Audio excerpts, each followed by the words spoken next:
예, 김문수 전 고용노동부 장관. 예. 유튜브에 출연을 한다고 합니다.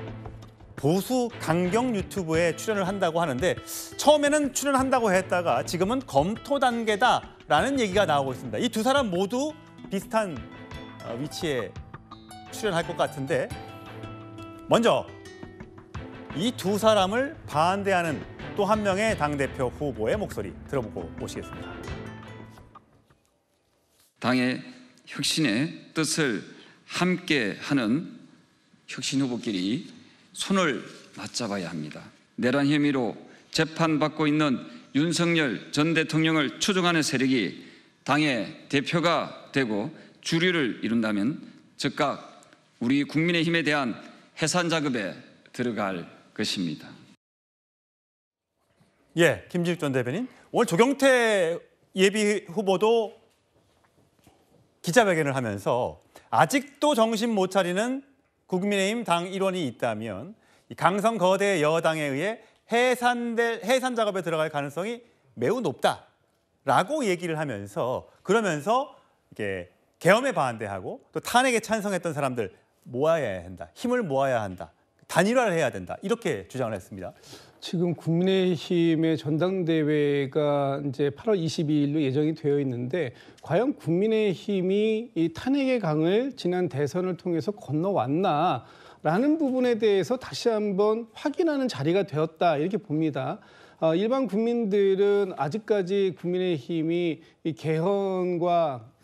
계엄의 바다에서 헤어나오지 못했다 이렇게 평가를 하는데 지금 국민의힘에서 보여주는 모습은 더욱더 심각한 것 같습니다. 예를 들면 그 전환길 씨로 대표되는 지금 이 극우 아스팔트 우파 세력이라고 하는 분들이 이미 국민의힘에 입당을 해서 이번에 전당대회에서 윤석열 전 대통령을 안고 가겠다라고 하는 사람을 돕겠다. 그래서 윤 어게인을 다시 한번 하겠다라고 지금 주장하는데 이걸 막아설 수 있는 세력이 없는 것 아닌가 이렇게 보여지는 거예요. 지금 이제 조경태 후보나 안철수 후보 뭐 이런 몇몇 분들은 이건 잘못된 것이다. 이번 전당대회를 통해서 우리 당에서 완전히 이 부분에 대한 것을 뽑아내야 된다라고 얘기하지만 과연 그럴 힘이 있는 것인가 하는 부분에 있어서 매우 회의적이라고 보여지고요. 지금 이제 국민의힘의 전환길 씨가 이번 전당대회에 최대 화두가 된 이 상황, 과연 이것을 국민들께서는 어떻게 지켜보고 계실지 참 답답하다 이런 말씀 좀 드리고 싶습니다. 예, 국민의힘의 가장 핫한 인물이 있다면 바로 전환길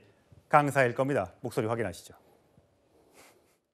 현재 국민의힘은 두 가지를 잃었고 마지막 남은 하나마저도 다 잃어가고 있습니다. 여당으로 있을 때 윤석열 대통령 탄핵을 막아내지 못했습니다. 그래서 윤석열 대통령 잃었습니다. 마지막 남은 우리 보수 우파의 정당 국민의힘마저도 해체될 위기에 이르렀는데 그 윤석열 대통령이 함께 왔다면 저는 기꺼이 대선 패배하지 않았을 것이라고 여전히 믿고 있습니다.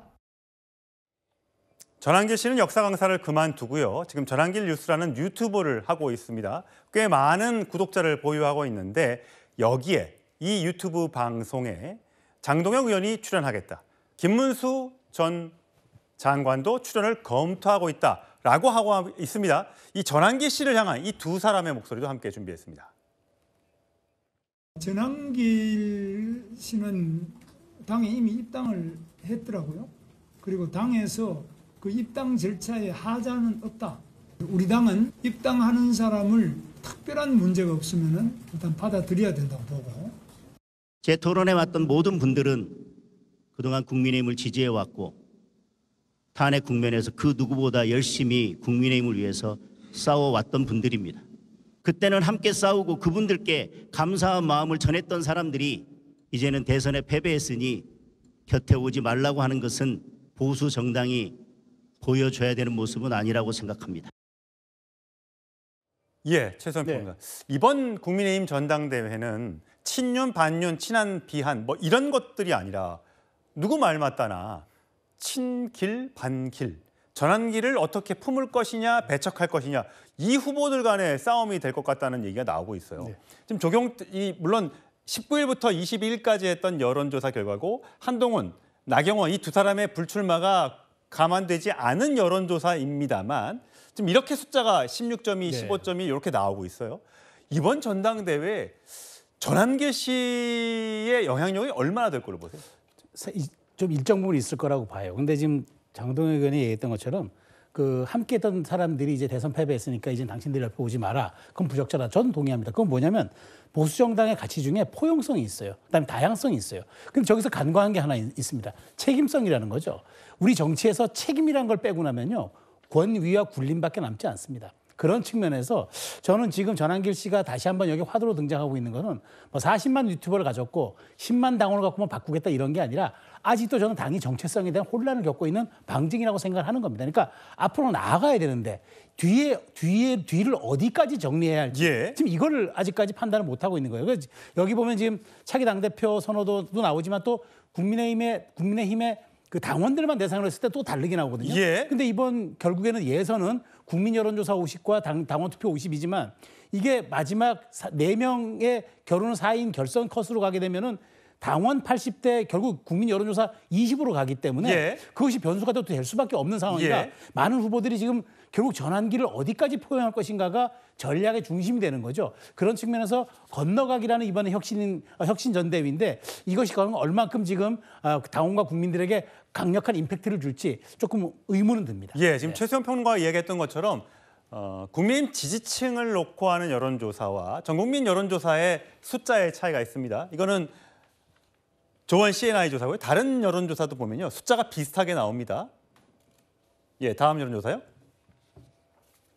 예, 여기도 보면 국민의힘 지지층을 놓고 본 여론조사인데 김문수 39.2, 장동혁 16, 안철수 10, 조경태 2.8 이런 식의 숫자가 나오고 있기 때문에 당원들의 표심이 많이 작용하는 이 당대표 선거에서는 이런 숫자들이 나올 수 있다라는 그런 얘기가 전망이 지금 나오고 있는 거예요. 정광재 대변인. 지금 한동훈 전 대표의 불출마로 인해서 저 표가 어디로 갈 것인가? 이게 궁금한 거 아닙니까? 어떻게 될 것 같아요?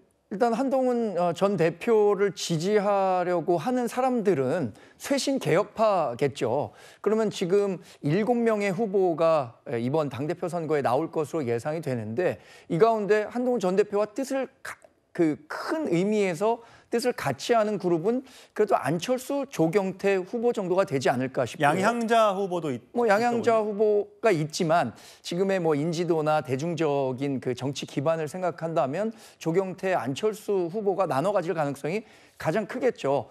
여기에 이 주진우 의원이 뜻밖의 출마 선언을 했잖아요. 초선 의원임에도 불구하고 본인의 어떤 틈새를 공략하겠다는 생각으로 나온 것 같아요.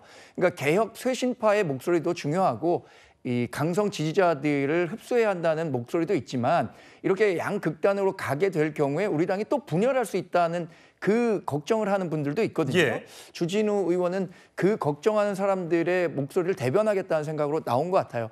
어쨌든 한동훈 전 대표를 지지했던 사람들은 조경태, 안철수 후보 쪽으로 많은 표가 이동할 것이라고 보는 게 가장 상식적인 정치 분석이라고 생각합니다. 송치훈 부장, 한동훈 이 18.2% 이 여론조사의 이 18.2가 정말 국민의힘의 쇄신을 바라는 그런 사람들인 건지 아니면 한동훈 개인을 좋아하는 사람들의 표심인 건지 그것도 좀 궁금하긴 합니다. 뭐 팬덤 정치의 차원에서는 한동훈 전 대표가 팬덤을 갖고 있는 유일한 정치인이기도 하지 않습니까? 보수 진영에서는. 그렇기 때문에 아무래도 팬덤도 분명히 있겠죠. 하지만은 저는 이렇게 거창한 혁신, 쇄신 이런 걸 이야기하기보다는 지금 국민의힘에서 한동훈, 안철수, 조경태 이런 분들을 지지하는 분들은 결국 윤석열 전 대통령과의 절연, 굿바이 윤석열을 외치는 분들입니다. 근데 지금 사실 아까 전에 우리가 지금 표 보듯이 모든 전 국민 대상으로 한 여론조사와 국민의힘 당원 지지층을 대상으로 한 여론조사가 다르게 나오지 않습니까? 그러면은 국민의 눈높이로 맞춰야 되는 건 아닙니까? 왜냐면은 지금 국민의힘이 전당대회는 8대2로 하지만